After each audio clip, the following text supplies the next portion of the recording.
So yung good day mga ma'am sir. So welcome to my vlog. So ang topic natin today is paano mag-change oil ng Toyota Hiace Grandia GL 2.8 nung laki ng makina. So ito nung gamit namin lang is special 15W40. So 7 liters po yan.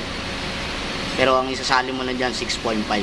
So yan yung oil filter, yan yung number nya 111 C111. So, ito siya. So, madali lang naman to. Tanggalin mo muna itong mga cover. Yan. Cover niya sa drain plug. 5 tornilyo na 10mm socket. Tapos 3 tornilyo dun sa oil filter. Tsaka isang tox.